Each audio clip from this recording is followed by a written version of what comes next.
We've got some drama going on right now with Pokimane. She launched her new healthy cookie snack brand thing, and a lot of people were going after it. And overall, I think that it's a little too insane the way people are talking about this and going after it.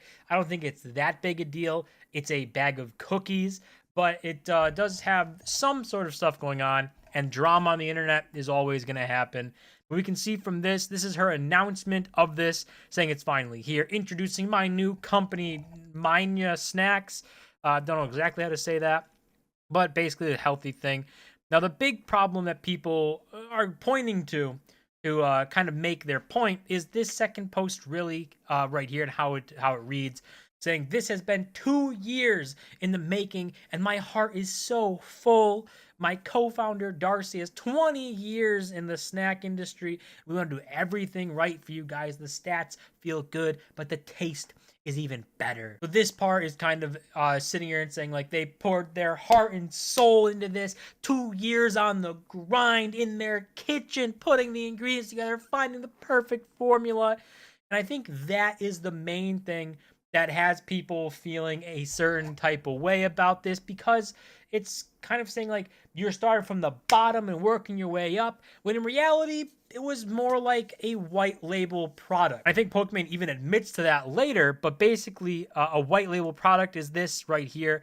A product manufactured by one company and then packaged and sold by another company under various brands. So you could see how that could be what Pokimane's doing. I'm pretty sure she admits to it. We'll look at that in a little bit. But basically taking this cookie that somebody else manufactures, putting the Pokimane brand on it, and selling it to the masses for a bunch of money. And people actually found the product that is basically the exact same thing, and the pricing is what people were pretty upset about. So this is someone's thread that they put out on Twitter talking about it, the Maya Snacks thing, saying that, you know, they don't say anything about how they experimented, created, or tested their product, and they did a little digging on the product, and here's their thread here. And it's a pretty interesting thread, actually. Basically, you look down through this, you can see they immediately talk about it being a white label product, said they had the inkling that it was with this Maya Snacks, seeing that they claimed they were from PNW, search for the private label snack companies, and found Creation Foods. And that's basically where this whole thing kind of comes together. Creation Foods basically has this cookie that they make under a different brand, or a different brand gets it from them, called Totsi. And the link to Totsi website redirects back to Creation Foods, and that's where they kind of say that this is the same cookie, right? One manufacturer, a bunch of different brands.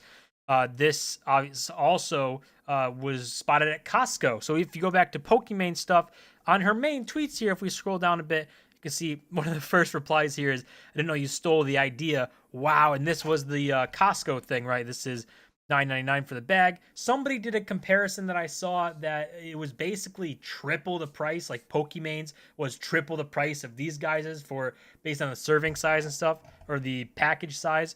And that's absolutely insane.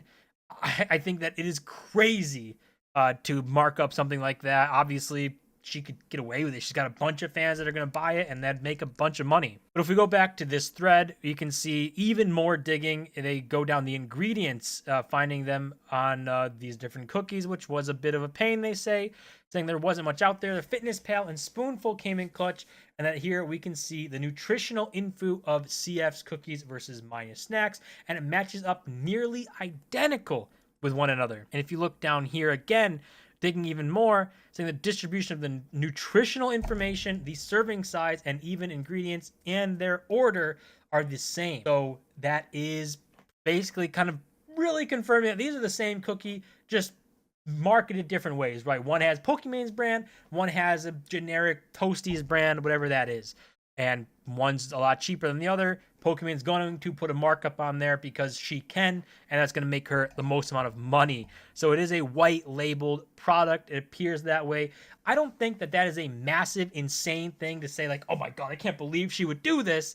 Like, if she was a little more upfront and didn't make it seem like they poured their heart and soul into this and she was in her kitchen day in and day out testing recipes, and maybe, maybe I'm just hearing that from this tweet, but maybe they'd take 2 years to figure out what was going on, test different products, try and test things out.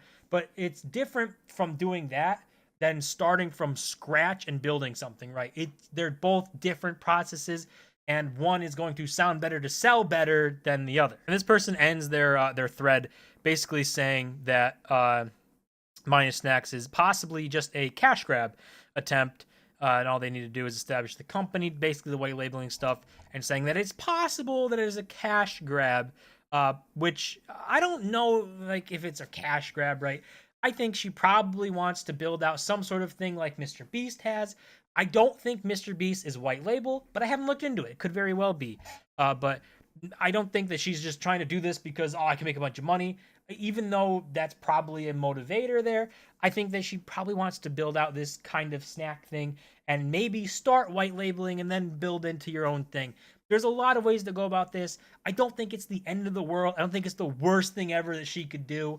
I think people are running with that a little too hard, but it still is a little weird that she marketed it as like they put 2 years of sweat and blood into this company, when, I mean, it's a little different for what they actually did. And that led to Pokimane putting out a response, responding to this. She goes over someone else's tweet. I didn't know exactly what this is a different thread.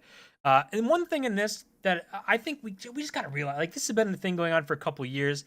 Calling everything a scam is just, not everything's a scam, right?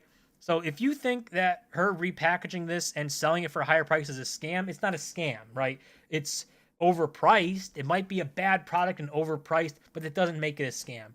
If you go to the store and you give them money and get these cookies, you didn't get scammed, right? You got what you paid for. You got what you were marketed. You got what you were told you would get. Maybe it was too expensive. Maybe you realized it wasn't worth it, but that doesn't make it a scam. But I think we need to just back off the word scam a little bit, right? This isn't a scam, but she puts out a notes app thing talking about, the batch of her cookies are currently shipped, were made 3 weeks ago, and it's not a dropship product, and we own the formula. The cookies are being compared to were also made by our manufacturer, Creation Foods, specialized in healthy food. And I think that's an important thing because that is exactly what was in this thread, right? This thread had Creation Foods. She is saying that that is their manufacturer. So she is white labeling this product. She is admitting it there, maybe not directly, but basically saying that that's what's going on. They're white labeling this product. There's nothing wrong with that. It's not a terrible thing. It happens a lot of the times. It's a little bit different when someone like an influencer does it because people have a face to connect that with than if a corporation did, right? If Coke white labels or Walmart white labels something, no one really cares. There's no face. It's a corporation. They'll be like, whatever. But if an influencer does and upcharges, then people are going to say, oh my God, you look at that. Like, that's Pokimane's product and she's charging triple? Can you believe that? And she also addresses the ingredient stuff, saying the ingredient lists may look similar.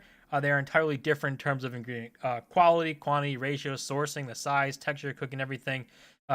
Maybe, maybe not. Who knows? I mean, the manufacturer, I think, would be the one doing that and not necessarily her directly because they're creating the cookie thing. Right, she knows what they are, but the manufacturer is the one doing that. I think that it's a really not a big deal. I think people are making it a much bigger deal than it needs to be. And she ends this off by saying, talking about the pricing, and making a healthy and quantity snack with all these ingredient stuff. It's not a cheap practice.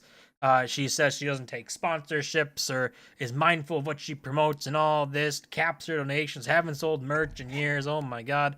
If you really wanted to make money, obviously you can do that types of stuff. And talking about it being, if this was a cash grab, this would be the stupidest one of all. When it's not. Like, people aren't calling it a cash grab because it looks like it's an easy thing to do. They're calling it a cash grab because there's another product that seems to be the exact same thing that costs a third of the price. That's what people are comparing the cash grab to. I think that's completely fair. Obviously, this is the marketplace, right? If you have a product, especially if you're a white label product, you're competing with everyone else who is doing the exact same thing. If you don't like that, don't get in the market, right? But obviously, you're going to be competing. That's what the market is. People are going to look at yours and look at a different one and say, why would I pay more? I can do it for this. That's just how things work. But at the end of the day, I don't think this is some massive, insane thing. It's definitely not a scam. We got to simmer down on that word. But people are making this a much bigger problem than it really should be. I think Logan Paul and KSI, them and Prime, is a very similar thing. If that's not maybe directly white labeling, but they're basically like the face and the marketers of this Prime, of this other company that does all of the manufacturing, all of the heavy lifting of Prime. They're basically the face and marketers of it. They probably have some sort of equity into that company, but they didn't start Prime from the ground up, right? Same way Pokemon didn't start this from the ground up, but that's just kind of the way that these business models are working for a lot of influencers. That's gonna do it for this video. As always, don't forget to smash the like button and subscribe, and I'll see you guys in my next